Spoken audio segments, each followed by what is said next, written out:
Olá pessoal, bom dia. Bom dia para aqueles que eu ainda não pude cumprimentar.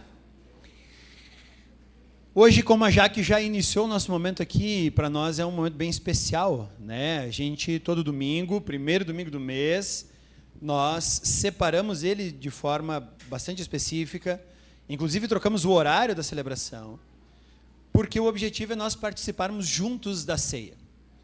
Então, hoje eu quero falar para nós a respeito da ceia, bem especificamente a respeito daquilo que Paulo vai falar para a igreja de Corinto. E aqui nós vamos tirar então alguns alicerces, alguns esteios pelos quais nós temos esse momento de forma muito especial em nossa comunidade. E mais do que isso, ele não é só um momento cerimonial. Acima disso, a ceia, ela é uma expressão de quem nós somos como igreja. Então, quando nós separamos esse momento, domingo de manhã, primeiro domingo, convidamos as pessoas e estamos participando disso, nós queremos entender biblicamente que não é apenas um memorial ou simplesmente um rito religioso que nós viemos aqui comemorar, mas que, de certa forma, ele é a expressão de quem a igreja é, como corpo, como pessoas e tudo mais. E eu gosto muito das palavras de Paulo lá em Coríntios, já pode abrir no capítulo 11. Paulo ele vai escrever essa carta aos coríntios, porque os coríntios estavam se desviando da fé cristã, de certa forma.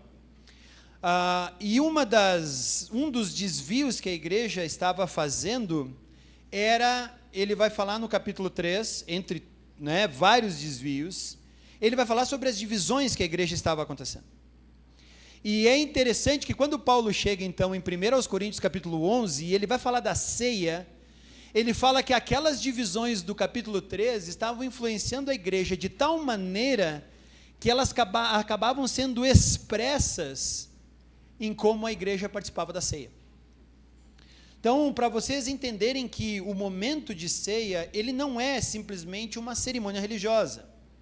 Ele é uma expressão de como nós, comunidade, entendemos a nossa função dentro do corpo, o fato de sermos corpo e a presença de Cristo por meio do Espírito Santo dentro do corpo.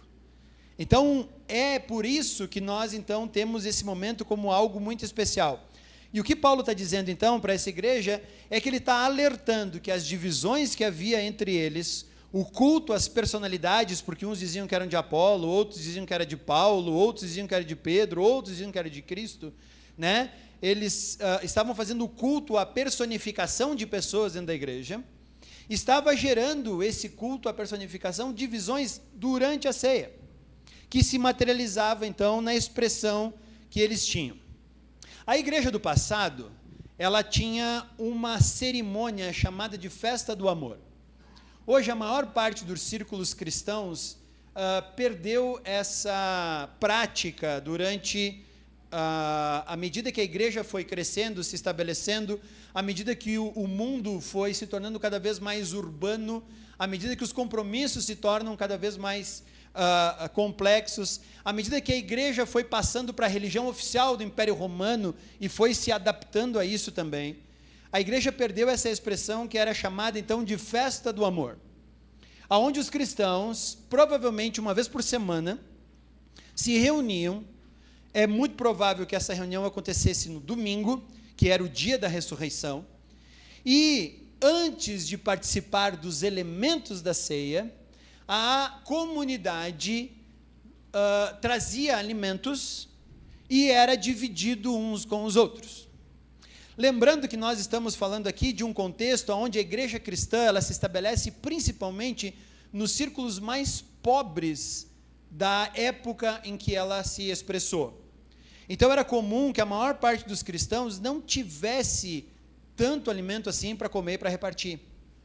Então também, além de ser uma festa, de uma celebração dessa comunidade, era um momento oportuno para que alguns cristãos que passavam fome durante a sua semana, durante o seu dia a dia, tivessem a oportunidade de experimentar alimentos que os outros tivessem trazido.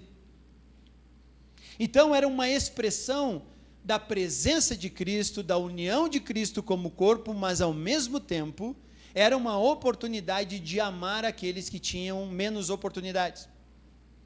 E aí, depois que se participava dessa refeição e todo mundo conversava e havia esse elemento de unidade, eles partiam então para a ceia do Senhor. Então, esse é o contexto que Paulo está usando para a igreja de Corinto, para esses versículos que eu vou ler com vocês aqui.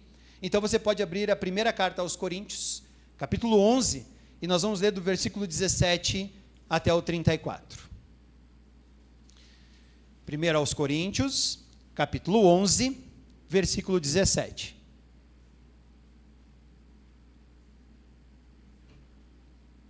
Então, Paulo está falando, ele é uma continuação do capítulo 11, em que Paulo iniciou a respeito, olha o versículo 1, ele fala assim, vou elogiar vocês por uma coisa, né? Então, Paulo, depois de dar esse elogio, ele entra no versículo 17 dizendo assim, entretanto, ou seja, elogiei vocês anteriormente, mas agora, entretanto, nisso que vou dizer, não os elogio.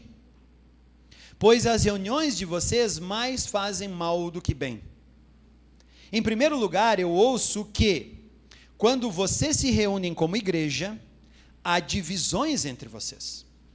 E até certo ponto eu creio, pois é necessário que haja divergências, obrigado, Jaime, entre vocês, para que sejam conhecidos quais entre vocês são aprovados. Quando vocês se reúnem, não é para comer a ceia do Senhor, porque cada um come sua própria ceia sem esperar pelos outros.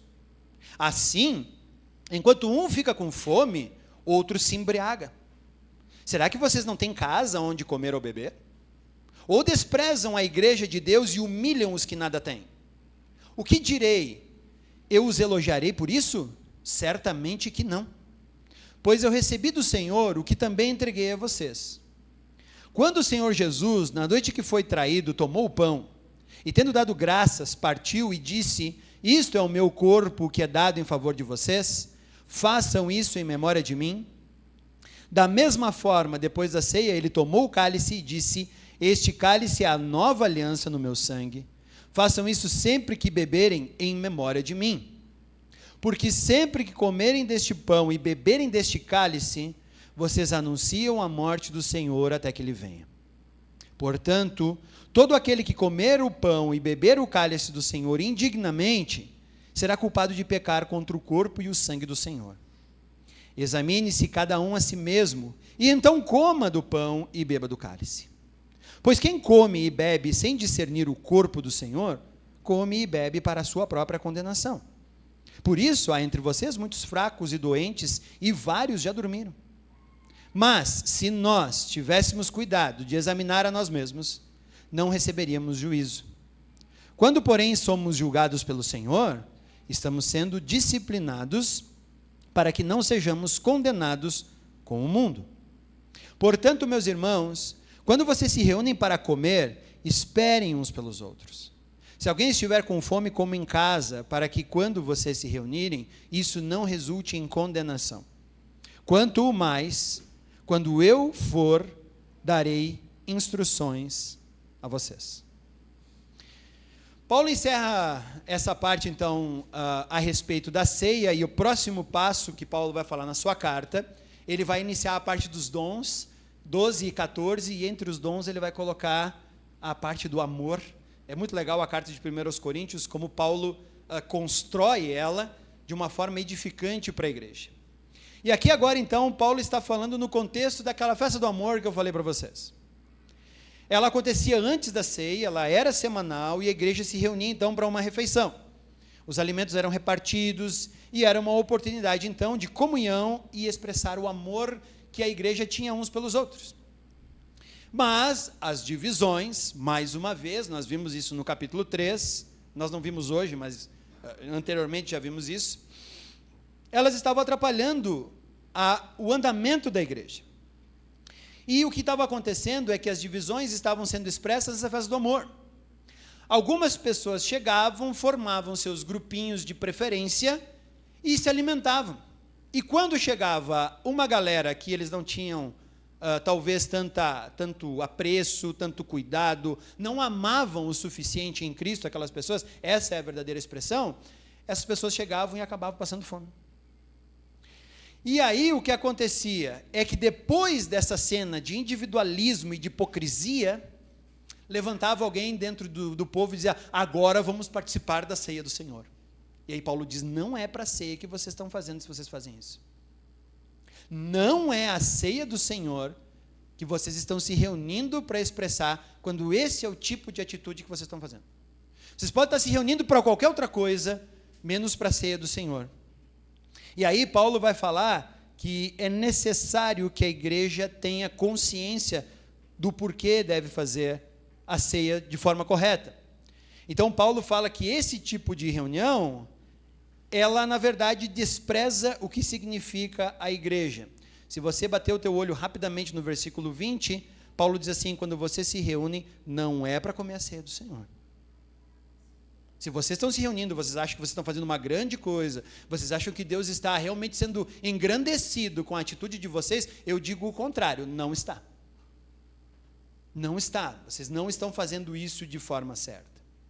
Então agora, eu quero que você olhe sobre como é que a igreja estava participando da ceia, para nós entendermos como é que a expressão da igreja de Corinto pode de alguma forma estar ligada, conectada à nossa prática como igreja. Versículo 17, Paulo fala que o centro daquele momento na igreja não é Cristo, mas os interesses egoístas e pessoais de cada um. Paulo diz, a ceia, o centro dela tem que ser Cristo e a presença de Cristo. E não os interesses, as preferências pessoais de pessoas. Ao invés de uma expressão, então, da salvação e da união de Cristo na igreja, a cerimônia agora tinha se transformado num culto a preferências pessoais. É aquela pessoa que, quando ela vai no grupo ou numa celebração, alguma coisa assim, ela diz assim, o que eu posso tirar daqui para mim? Ela não está preocupada em entregar para o outro. Ela não está preocupada em ser uma expressão de Cristo na vida do outro, mas ela está louquinha para sugar alguma coisa de alguém.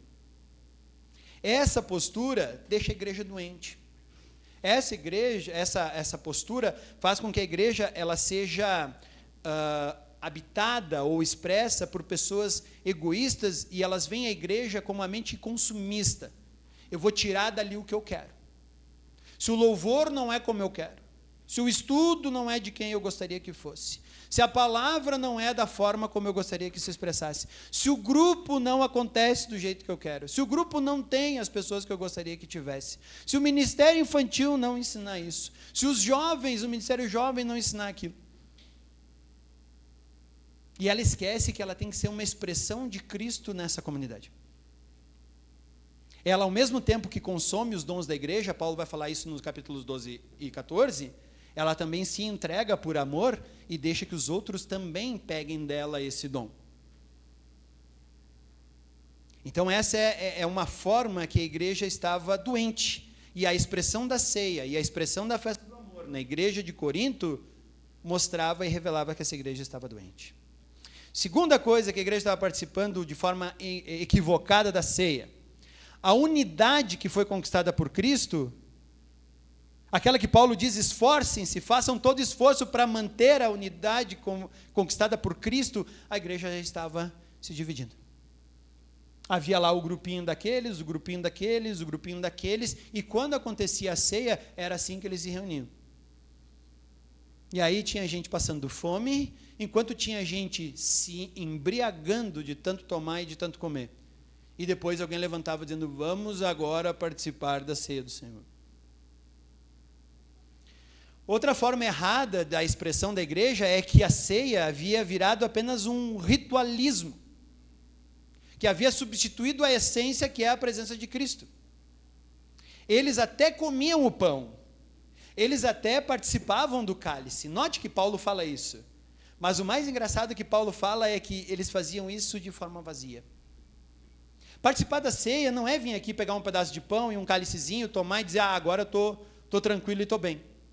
Porque Paulo disse que se nós fazemos isso de forma a não entender a essência, nada mais é do que comer um pedaço de pão ou tomar um cálice como você vai fazer em qualquer outro lugar. não tem função, não alcança o objetivo. Então, participar da ceia não pode ser só, não, vamos ali comer o pãozinho e tomar o copinho. Por quê? Porque Deus não se expressa por meio de rituais vazios. Isso nós temos lá desde o Antigo Testamento. Deus não se expressa por meio de rituais vazios, mas Deus se expressa por meio de corações quebrantados e transformados, que reconhecem o seu significado dentro do corpo. E aí o ritual ganha vida. Ritual não tem vida em si mesmo. Religiosidade, expressão de culto, isso não tem função, se não houver um coração quebrantado ali que entende o sentido de cada uma dessas coisas. E é isso que Paulo vai lembrar à igreja. Deus não se expressa no meio de rituais vazios, Deus não se apresenta diante de pessoas com os corações vazios. E a última forma pela qual eles estavam participando de forma equivocada da igreja é que depois de uns haverem praticado a glutonaria e a bebedeira, que Paulo vai falar lá em Gálatas que é obra da carne, os outros estavam passando fome. E isso não fazia sentido, então, depois celebrar a ceia do Senhor. Então, como é que nós podemos participar da ceia de forma correta? Como é que nós podemos não cair nos equívocos e armadilhas que a igreja de Corinto havia caído? Porque se você parar para pensar e você ver como Paulo implantou a igreja e tudo mais, eu não creio que a maior parte da igreja de Corinto estava lá dizendo, como é que nós vamos desvirtuar agora esse negócio de cristianismo aí? Como é que nós vamos fazer? Talvez algumas pessoas estivessem com essa intenção, mas eu não creio que seja a maioria. Assim como a maioria de nós aqui, provavelmente não está pensando, como é que nós vamos sabotar a aliança? A maioria, talvez alguns sim. Mas, a grande questão é que eles não estavam, em sua maioria, mal intencionados. Eles estavam bem intencionados. Mas eles acabaram caindo nessas armadilhas. E Paulo precisou corrigir isso. Então, como é que Paulo vai corrigir isso? Versículos 23 a 25 nos dão a primeira correção a respeito da ceia. O centro da ceia é a cruz. Tudo gira ao redor do sacrifício de Cristo. Dentro de uma igreja, dentro de uma comunidade cristã, ninguém pode ser mais famoso que Cristo. Ninguém pode ter mais expressão que Cristo. Às vezes, no afã ou na ideia de encontrarmos pessoas que têm um grande carisma, isso não é exatamente ruim, a igreja se personifica nessas pessoas carismáticas. Mas nós temos que lembrar que a igreja não existe por pessoas carismáticas. A igreja só existe por Cristo, e Paulo fala, o que eu vou dizer para vocês foi o que eu recebi. Que a base principal da ceia é Cristo entregando o seu corpo e o seu sangue como sacrifício único que nos leva ao perdão dos pecados. Essa é a primeira base e alicerce de uma ceia bem feita, de uma ceia bem intencionada. O versículo 26, a parte A, ou seja, a primeira parte, sempre que comerem do pão e beberem, ela nos leva agora, a igreja, a ser conectada com o passado. Olha que interessante, quando nós participamos desse momento, a cruz de Cristo se materializa no nosso meio. Nós lembramos aquilo que aconteceu há 2000 anos atrás, quando aquela cruz foi erguida, e quando o próprio Cristo está falando com Nicodemos, dizendo, quando eu for erguido, atrairei muitos a mim, assim como Moisés levantou aquela serpente no deserto. Então ela nos conecta com o passado. Nós não estamos em um tempo, espaço alheio a todas as coisas. Nós fazemos parte de um plano que foi imaginado por Deus desde a fundação do mundo. O fato de estarmos aqui expressando isso não é hoje, não aconteceu ontem. É uma expressão de uma cruz que se materializa quando nós nos encontramos aqui. Essa é a centralidade. Então nós estamos conectados com o passado, nos mostra que inclusive estamos unidos com todas as pessoas que já participaram dessa ceia em algum momento da história. Há essa conexão. Então, primeiro elemento, Cristo é central. Segundo elemento, nós somos remetidos agora a um passado, onde cada pessoa que já expressou essa cruz está unida conosco. Mas o 26b, ele diz assim, vocês anunciam a morte do Senhor. Então tem um elemento agora que nos leva ao futuro. Assim como a cruz nos conecta ao passado, ela também agora nos leva ao futuro. Por quê? Porque na ceia nós olhamos para o futuro, aonde a volta de Cristo se faz presente como esperança real e concreta para nós. E é por isso que nós anunciamos que Ele voltará. Nós continuamos anunciando a morte dele até que Ele venha. E aí está o elemento missionário da igreja, onde a igreja ela é a expressão de Cristo na cidade, no lugar, no bairro, aonde ela estiver. Ela é a expressão desse Cristo anunciando a esperança de que um dia Ele retornará. Quarto, no versículo 28, Paulo fala assim: examine-se cada um a si mesmo, e então coma. Assim como a cruz nos leva a olhar o passado, assim como a cruz nos leva a olhar o futuro, ela agora nos leva a olhar para dentro. A ceia nos leva a olharmos para dentro de nós, numa oportunidade de fazermos uma avaliação e um questionamento a respeito do nosso próprio cristianismo. É uma autoavaliação, na qual nós devemos fazer um compromisso de mudança. Nós devemos rever o nosso compromisso com Cristo. E como temos expressado esse Cristo, ou talvez não. É o momento de reconhecer as falhas, as limitações, as dificuldades que nós temos. Os momentos em que nós poderíamos ter expresso Cristo e por vergonha, medo ou um monte de outras coisas, não o fizemos. Mas, de novo, ela manda olhar para dentro, não manda olhar para o vizinho. Que às vezes é legal, né? A gente diz, não, olha ali, o fulano não faz isso, a Beltrana não faz aquilo. Não. É um momento e oportunidade de olharmos para dentro. E vermos se nossa expressão de cristianismo está realmente sendo verdadeira, está realmente sendo edificante, está realmente sendo uma transformação do meu caráter ao caráter de Cristo. E o quinto elemento é o versículos 33 e 34, quando vocês se reúnem para comer, esperem uns pelos outros. Se alguém tiver fome, come em casa, para que quando vocês se reunirem, dentro do contexto da festa do amor, mas Paulo está dizendo que a ceia também é um momento de olhar agora ao redor. Depois que eu me conectei com o passado, depois que eu apontei para o futuro, depois que eu autoavaliei a mim mesmo durante a ceia, eu agora olho ao redor e vejo como estão as pessoas ao meu redor. Quem são os necessitados que estão sentados do teu lado? Como é que está a vida dessas pessoas? Pelo que elas têm passado? Olha para a pessoa do teu lado, você conhece a dificuldade dela? Você sabe pelo qual ela está lutando? Você sabe os motivos de oração por essa pessoa? Porque se nós não sabemos isso, corremos o risco de estar fazendo a coisa do jeito errado. E Paulo está dizendo que agora é o momento de olhar para fora, mas não no intuito de julgar, porque julgamento a gente faz pessoalmente, autoavaliação. Mas cristianismo, nós também olhamos para o outro para saber como é que nós podemos entrar na brecha.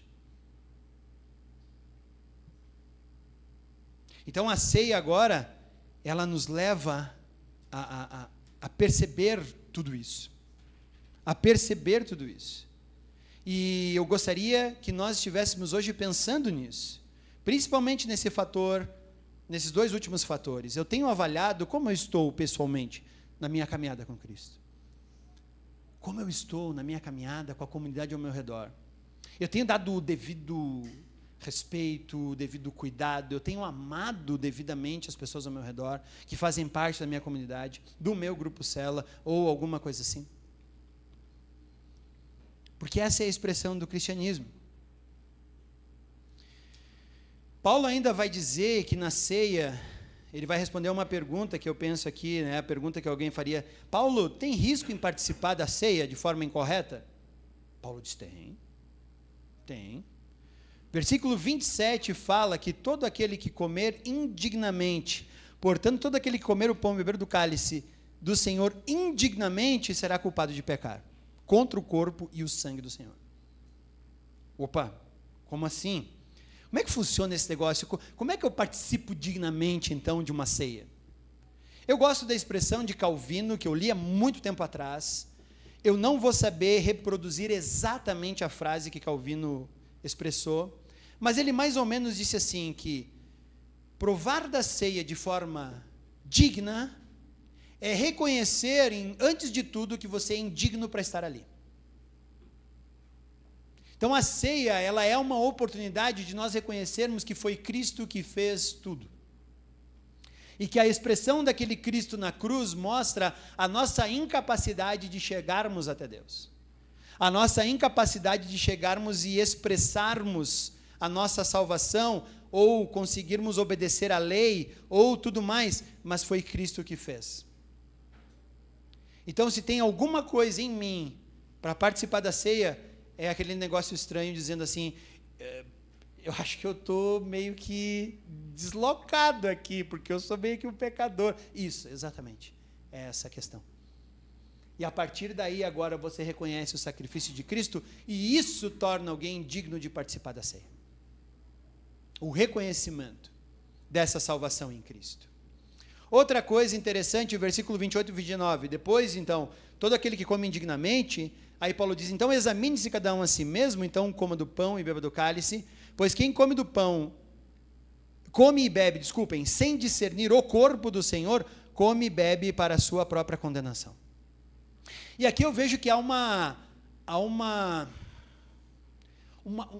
é tão complexo o que Paulo está falando aqui, que há vários equívocos históricos na expressão do cristianismo a respeito do corpo de Cristo. Isso foi uma dificuldade enorme durante o período de reforma, até mesmo dos reformadores entenderem qual a expressão de corpo que Cristo está dizendo aqui. E aí surge aquela ideia, então Cristo ele habita naquele pedaço de pão e naquele cálice. E aí isso torna esse momento sagrado, porque esses elementos. E eu vejo que isso é muito complexo, por quê? Porque se for assim, nem mesmo a ceia que Cristo fez com os seus discípulos tinha o corpo e o sangue de Cristo. A primeira ceia, ou melhor, a gente conhece pela última ceia, né? Mas no nosso caso seria a primeira ceia. Nem Cristo, porque ele ainda não havia morrido na cruz. Ele não havia ainda entregue seu sangue. Então, nem mesmo os elementos que Cristo partilhou com os seus discípulos continham seu corpo e seu sangue. E aí a igreja então vai dizer, não, agora a gente tem uma ceia que é melhor que aquela que Jesus fez com os seus discípulos. Então a gente tem que tomar cuidado com isso. E durante a história, essa tem sido uma das dificuldades. E eu gostaria de talvez tentar, junto com vocês, entender da forma que eu tenho olhado, observado e estudado isso. Quando Paulo fala sobre o corpo de Cristo, existe duas formas pela qual Paulo está falando sobre o corpo de Cristo aqui. A primeira delas é o corpo físico de Cristo. E Paulo já alertou isso nos versículos anteriores que nós lemos, o 27, a respeito de comer dignamente. O que é comer dignamente? Entender o corpo de Cristo. Aonde? A cruz. O pecado. E o arrependimento que Cristo contempla de uma vez por todas na cruz. Essa é a primeira forma de nos tornarmos dignos para participar da ceia. É quando nós entendemos o sacrifício. Mas existe um outro elemento ali. Como assim sem discernir o corpo? E eu vejo essa outra parte, o corpo místico de Cristo, que é a igreja. Paulo está dizendo que nós devemos observar o corpo, por isso que na parte anterior, quando ele começa a falar da ceia, ele está dizendo, não pode, vocês estão fazendo errado. Por quê? Porque vocês estão divididos entre vocês. E como é que eu chego a essa conclusão? Se você acompanhar comigo o capítulo 6 de 1 Coríntios, no versículo 19, Paulo vai ter uma expressão dizendo assim, acaso não sabem que o corpo de vocês é santuário do Espírito Santo, que habita em vocês, que lhes foi dado por Deus, e que vocês não são de vocês mesmos? Então a igreja, ela é habitada pelo Espírito Santo, e por isso agora, por ser habitada pelo Espírito Santo, a igreja agora se torna um santuário, como ele vai expressar no capítulo 12, volta uma página agora ali, versículo 27, quando ele diz assim, ora, vocês são o corpo de Cristo, e cada um de vocês individualmente é membro desse corpo. Essa é a expressão que Paulo fala, que precisa discernir o corpo de Cristo de forma correta. Não que Cristo se materializa nos elementos, mas que Cristo se materializa na igreja. E a igreja, quando reconhece a materialização de Cristo no meio dela, ela agora está unida e participa de forma digna da ceia, reconhecendo e não se dividindo, aonde todos comem da mesma parte na festa do amor, aonde todos nós se expressam da mesma forma. Então é isso que Paulo fala. Então, primeiro, comer indignamente da ceia é um perigo. Por quê? Porque eu preciso entender que eu sou indigno de estar ali, mas que Cristo me deu a graça de estar ali, por meio do seu sacrifício na cruz. Segunda coisa, quando eu não entendo o corpo de Cristo, tanto o corpo físico que foi para a cruz, quanto o corpo místico com o qual nós, unidos, expressamos o corpo de Cristo. E a terceira parte, então, Paulo diz que participar da ceia sem um autoexame, aonde você seja franco e encare as suas dificuldades, e encare o teu cristianismo, e faça uma expressão correta do tipo de cristianismo que você está expressando. E talvez você se entristeça, e talvez você diga, puxa, mas eu não tenho feito a coisa como deveria. E tudo bem, porque olha o que Paulo fala, algumas pessoas dizem assim, não, quando você vai fazer a ceia e percebe que tem pecado, não participa da ceia. Eu não vejo Paulo dizendo isso, porque ele fala nos versículos depois, deixa eu pegar aqui, ele fala, cada um examine-se a si mesmo, no versículo 28, então coma do pão e beba do cálice. Ele não diz que o pecado nos afasta de Cristo, ele diz que é por causa do pecado nós nos aproximamos de Cristo. Então nós não devemos abrir mão de participar da ceia, essa expressão de Cristo no nosso meio, por causa do pecado, mas reconhecendo o meu pecado, reconhecendo a minha limitação, arrependendo-me do meu pecado e do tipo de cristianismo que eu tenho levado, aí agora sim eu chego e participo desse momento. Paulo então nos alerta que a igreja em Corinto estava sofrendo de pecados espirituais e com consequências físicas. E nós não damos atenção às vezes para isso. Mas existe sim uma consequência física do nosso problema espiritual. Por isso que Paulo fala para a igreja que há muitos entre eles que adoeceram e alguns até que já partiram. Porque a nossa questão espiritual com Deus, ela traz sim uma dificuldade física. Então, participar da ceia de forma correta, comer a ceia de forma digna, é, antes de tudo, reconhecer que Cristo, representado por esses elementos, é o centro da nossa expressão cristã. Segunda coisa, é entender que Cristo, por meio da cruz, ele agora se expressa no corpo de Cristo, que é todas as pessoas que manifestam a fé nele. A igreja é o corpo de Cristo. Não existe outro corpo e não existe nada mais sagrado do que a expressão da igreja unida para participarmos desse momento.